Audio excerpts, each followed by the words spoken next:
Hello learners, and welcome to our lesson of parallel lines and perpendicular lines, where in today's lesson we are going to focus on the practice and application questions. Let's get to our questions. So our first practice question says here, the figure below shows a given angle of 35 degrees. Calculate with reasons the values of C, D, and E. Now, remember, we have been working with parallel lines, perpendicular lines, as well as intersecting lines and all the angles that are pairs when it comes to intersecting lines and parallel lines and perpendicular lines. So that means that we have many methods to calculate these angles here. Let's look at how we can calculate those angles.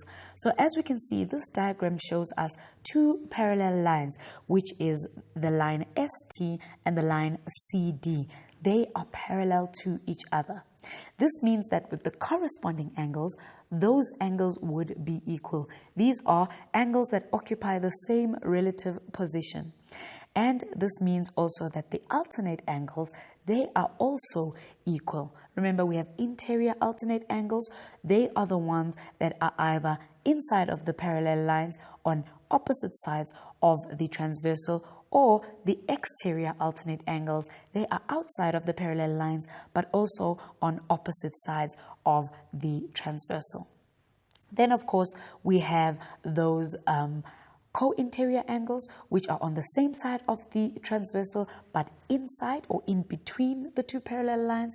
And also we have the co-exterior angles, which are on the outside of the parallel lines, but on the same side of the transversal. And they are not equal, but they add up to 180 degrees, which means that they are supplementary. So let's see if we can apply that here, because as soon as we see parallel lines, then we know that we can look for our corresponding alternate or co-interior, co-exterior angles. We have been given this angle of 35 degrees. Now the first one that we would want to answer here would be C. So when we are looking at angle C, we can see that it is on the inside of parallel lines, but on the opposite sides of the transversal. Now the transversal is that MN over there. So inside two parallel lines, but on opposite sides of the transversal, yes, those are interior alternate angles. And as we know, interior alternate angles are equal. So this would mean that the angle of C is equals to 35 degrees, and the reason for this is that it is an interior alternate angles. And the only reason why they are equal is because of the two parallel lines, which is ST, and that ST is parallel to CD. It is very important for us to state that they are only equal because of the parallel lines. Then we'll move on to the next one. So here at C, we know we have 35 degrees. Now, when we are looking at angle D, now angle D is on the same relative position as the 35 degrees that we just calculated here, which is angle C. So angle C and angle D are on the same, they occupy the same relative position. They are both under the parallel lines or on top of the parallel lines, and they are on the same side of the transversal. Those are the corresponding angles. They occupy the same relative position. And the corresponding angles, if we remember properly, when they are parallel lines, those corresponding angles are equal. So that means that angle D is also equals to 35 degrees. And the reason that we are going to write here is that it is the corresponding angles. And of course, they are only equal because ST is parallel to CD. So those are the corresponding angles, and we know that they are equal. Then we have, so let us write our corresponding angles there. Then we have our angle E.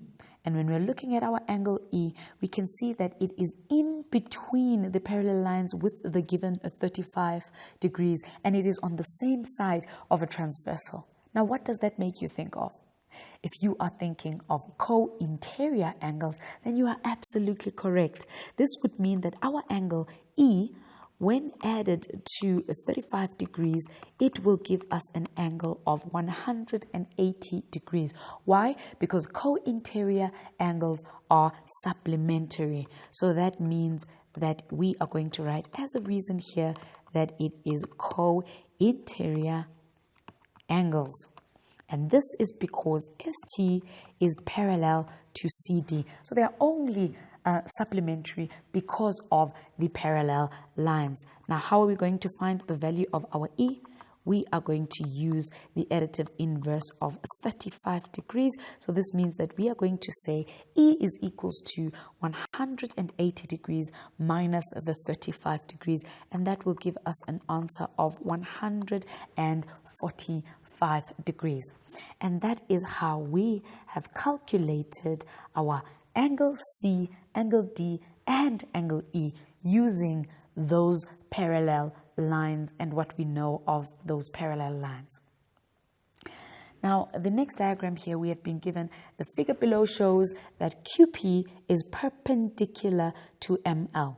Calculate with reasons the values of X, Y, and Z. So as we can see, we have been given the unknown angles of X, Y, and Z, but we are also told that QP is parallel to ML. Now, not parallel, but perpendicular. Remember what perpendicular means? Perpendicular means that they intersect at 90 degrees. So immediately we know that that intersection causes a 90 degrees or forms a 90 degrees. So that means that our angle X there is 90 degrees. And the reason for this is because QP is perpendicular to ML. So we know that there is a 90 degrees. But if you look at this diagram, we have also been given parallel lines. So we can see that AB is parallel to PQ. So what does that mean? That means that we can look for those corresponding angles that are equal, those alternate angles that are equal, or those co-interior or co-exterior angles that are supplementary. So let's start with our Y.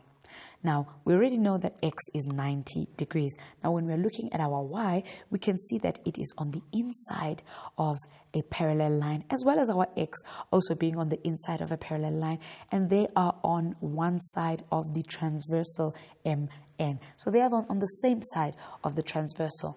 What does this bring to mind?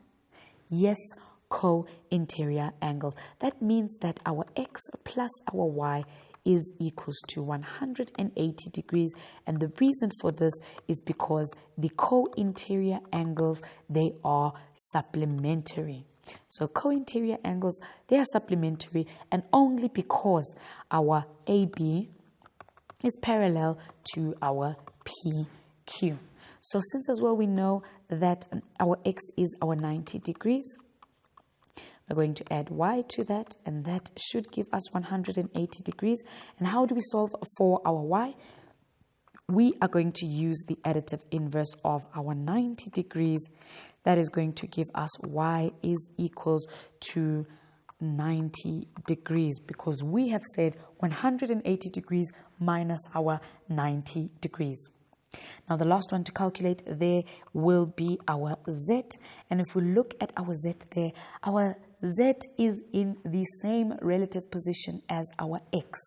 What does that mean? That brings to mind corresponding angles. And because we have parallel lines, those corresponding angles are equal. So this means that Z is equals to 90 degrees, and our reason for that is the corresponding angles. And they are only equal because AB is parallel to PQ.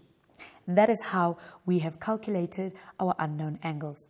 Let's look at another question where we are required to calculate the angles. Now, we can see here that we are asked to, we are given a diagram where CD is perpendicular to AB. So you can see that CD is perpendicular to AB, and with reasons, we need to calculate the value of D2 and D1. In the diagram, we have been given an angle of 33 degrees. So that 33 degrees has been given to us. And in addition to that, we know that when two lines are perpendicular, they form a 90 degrees. So we need to find the value of just the D2 there. So we already know that the whole of angle CDB, that is the 33 degrees that we have been given, and D2. So we know that the whole of angle CDB forms an angle of 90 degrees. And that is because it is perpendicular, or CD is perpendicular to AB. But we can see that that given angle of 33, when it is added to that D2, then we can see there that it will give us 90 degrees, as we have been shown that CD and AB are perpendicular. So D2 plus the 33 degrees, they are complementary, meaning they add up to 90 degrees. And the reason why we know that they add up to 90 degrees is because that CD is perpendicular to AB. So now how are we going to calculate D2? We are going to use the additive inverse of 33 degrees. So now we have D2 is equals to 90 minus 33 degrees. And when we take 90 and we subtract 33 degrees, we are left with 57 degrees. So that means that our angle there of D2 is 57 degrees, where together the 57 and the 33, they will give us an angle of 90 degrees. So what about D1? Now when we look at D1, if we take the fact that CD and AB are perpendicular.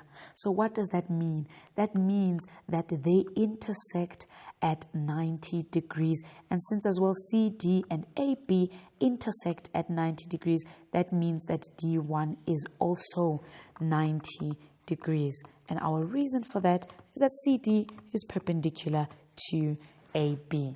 And that is how we have found the angles of D1 and D2. Let's quickly go to an ad break, and then we'll see you just now for more questions.